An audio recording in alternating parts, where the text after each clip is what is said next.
Wow, this is some fascinating stuff. It really is. All this material you sent over about the JFK assassination, Yeah. articles, transcripts, even some like declassified documents, it's amazing. There's some stuff in here that'll really make you think twice about what we've been told. Yeah. Events like these, they really stick with you, Yeah. even decades later.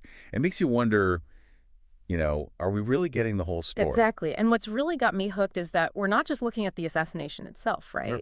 We're also looking at related events like the assassination of Martin Luther King Jr. and the work of organizations like COPA, the Coalition on Political Assassinations. Copa's really interesting. They actually use forensic evidence to try and figure out what happened. It's all about the evidence, right? Right.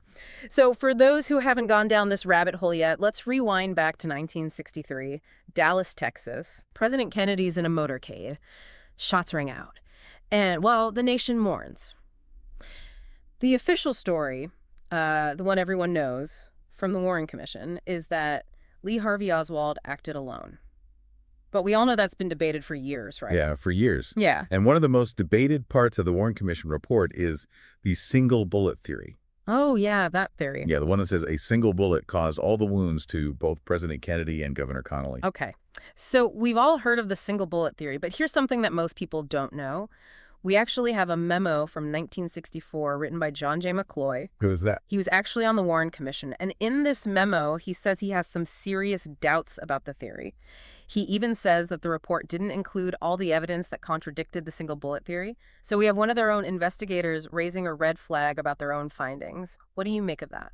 Well, it really makes you think, how thorough was this investigation? Mm-hmm. And were they really trying to be objective, or were they trying to push the lone gunman theory? Exactly. And there's more. We have information from a 1997 COPA conference where they revealed something pretty shocking. The CIA destroyed records related to the 1953 overthrow of the Iranian government. Wow. And get this, 2 CIA directors had actually committed to releasing those documents previously. So you got to ask yourself, what are they hiding? Right. It makes you wonder what else is out there that they don't want us to know. It's pretty unsettling, right? Yeah. So let's get back to the assassination. COPA, like we mentioned, they really focus on the forensic evidence, and they have rejected the Warren Commission report. Yeah. And their work on the Martin Luther King Jr. assassination really drives home the point that you got to look at the evidence. Yeah, it's interesting how these 2 assassinations, they both involve really influential figures. And there are so many questions about what really happened in both cases. Oh, absolutely. And speaking of questioning the official story, we actually have a recording from that same COPA conference. Sarah McClendon, a veteran journalist, asks why the original JFK autopsy report was destroyed. Oh, wow. What'd they say? Well, Wayne Smith, a former diplomat and Cuba expert, gives a really chilling answer. What does he say?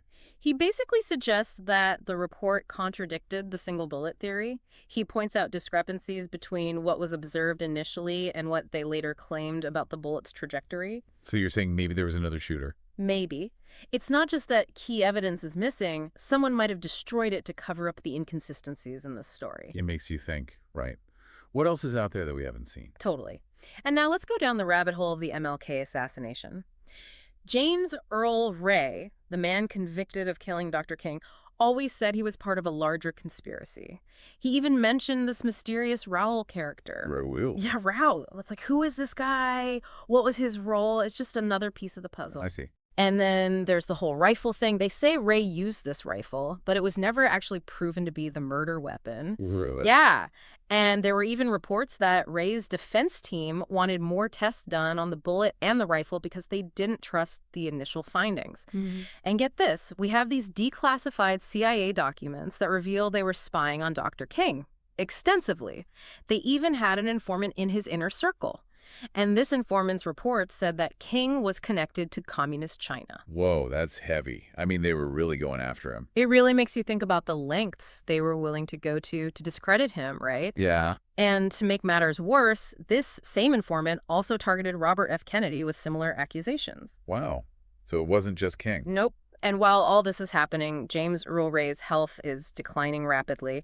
He has terminal cirrhosis of the liver from undiagnosed hepatitis C, so he's literally running out of time. Oh, man. Luckily, the King family steps in and starts pushing for a trial.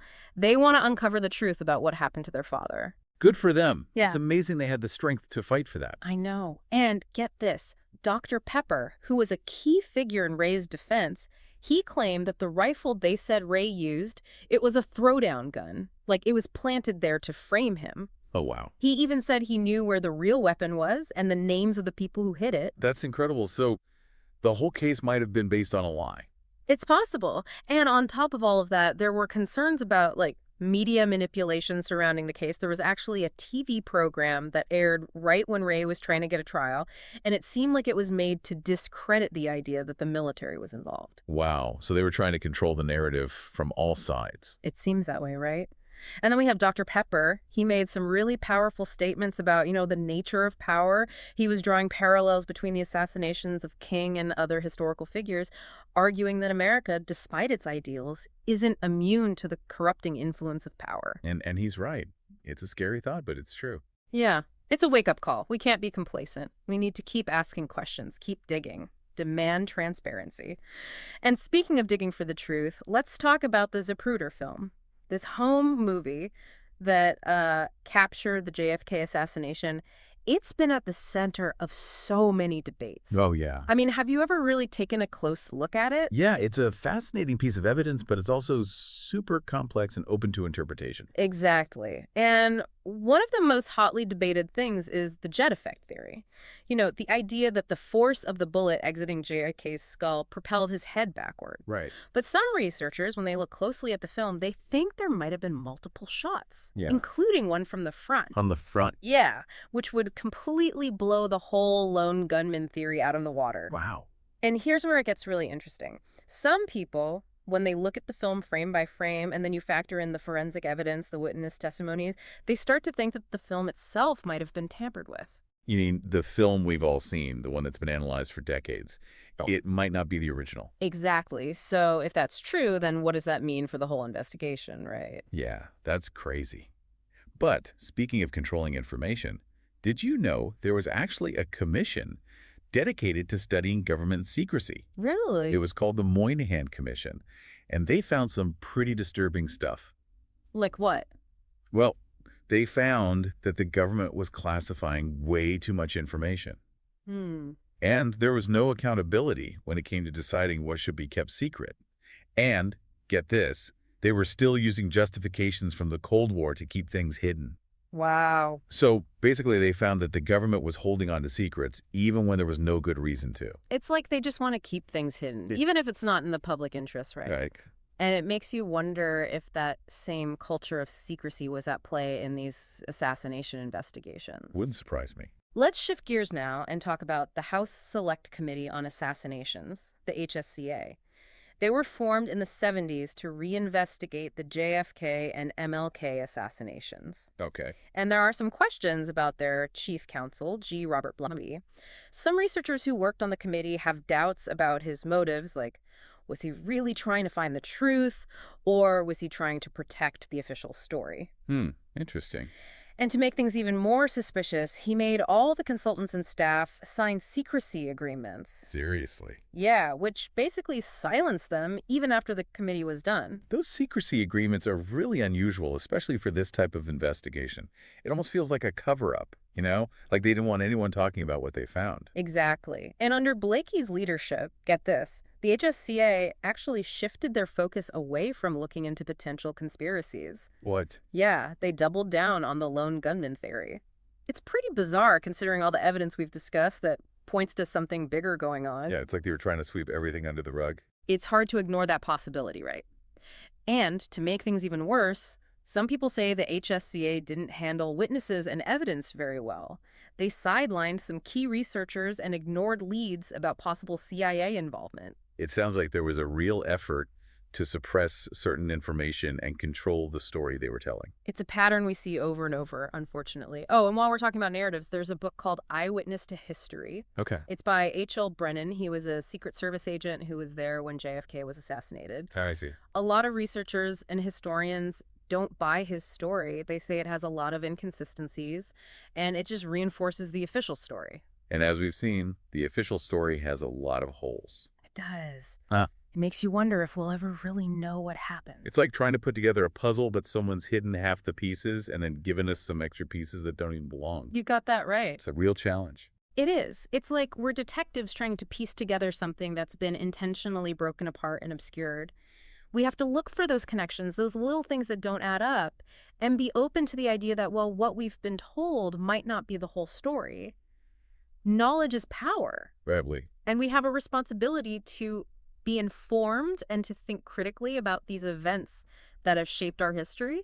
Couldn't agree more. It's a case of like peeling back those layers and trying to figure out what's real and what's, been messed with. It's a lot. Yeah, it is. But before we wrap up, I wanted to touch on something I found really interesting. Lee Harvey Oswald's behavior when he was in custody. Oh, yeah. Oswald's interrogation tapes are fascinating. They really give you a glimpse into his personality. He seemed so calm, so collected, almost like he was enjoying all the attention. Right. And he never confessed killing Kennedy, even though they had all this evidence. It's strange. Some people think his composure was a sign of guilt. Right. Like, he was so sure of himself that he didn't even need to deny it. But some people see it as proof he was innocent. They say a guilty person would be way more freaked out. True. So it's still up for debate. Yeah. And there were even reports that he knew something about police interrogation techniques, which is pretty weird for someone his age. It's almost like he had some kind of training, right? That's a good point. And it makes you wonder, given his supposed connections to intelligence agencies, Right. did he have some training in resisting interrogation? It's definitely something to consider. It's almost like he was playing a part, following a script. Was he really the one who planned this whole thing, or was he just a pawn? Was he set up to take the fall for something bigger? That's the million-dollar question, isn't it? Yeah. Was Oswald a lone wolf? A patsy? Or was he something else entirely? The evidence is so murky, it's hard to say for sure. And then you've got the whole Heidel alias. Oh, right. Oswald used this name sometimes. Some people think it's a clue to his real identity, or maybe to his connections to, like, spy agencies or something. It's another piece of the puzzle that just doesn't quite fit. Maybe it's just a coincidence. Maybe it's a code name. Or maybe, just maybe, it's a link to some part of Oswald's life that we don't know about yet. It's all very intriguing. So with all this information swirling around, what do you think our listeners should take away from all of this? What's the most important thing for them to remember? Well, I think the most crucial thing is to remember that the truth about the JFK and MLK assassinations is still out there, waiting to be discovered. We can't just accept the official stories as the final word. Right. And we can't just ignore evidence that doesn't fit the official narrative. We have to keep asking those tough questions, digging for answers, and demanding justice. Absolutely. These events were huge turning points in our history. They were. And understanding them is really important to understanding who we are as a country and, where we're going in the future. Yeah, and if there's one lesson to learn from all of this, it's that power, whether it's held by people or by institutions, needs to be watched carefully. Power can be used for good or for evil. Exactly. And it's our job as citizens to hold those in power accountable. We need to demand transparency. We need to know what's going on. So if a member of a Warren Commission doubted his own conclusions and evidence is being destroyed, hidden, what does that tell us? What else is out there that we don't know? It's a good question. What other pieces of the story are missing? And how can we uncover the whole truth? I think these are questions we should all be asking. I agree. We need to stay curious, question everything, and keep searching for the truth. This has been an amazing journey, a deep dive into a very complex and honestly kind of scary part of our history. It really has. If anything, it shows how important it is to stay curious, to question what we're told, and to really seek out the truth for ourselves. Knowledge is power. And today, well, you've learned a lot about some of the most important events in American history. Thank you for listening. Thanks for having me. And we hope you'll join us next time for another deep dive. We'll be exploring a whole new topic. Until then, keep questioning, keep learning, and most importantly, keep searching for the truth. It's a lot to think about. But it's one more thing I wanted to bring up, something that always kind of bothered me. Okay. It's the whole Oswald as a patsy theory. I mean, what if he really was just a pawn in a bigger game? Well, it's a popular theory, and it's not entirely implausible. There's certainly evidence that could be interpreted that way. Like what? Well, for starters, Oswald's background is pretty interesting. He had connections to the Soviet Union.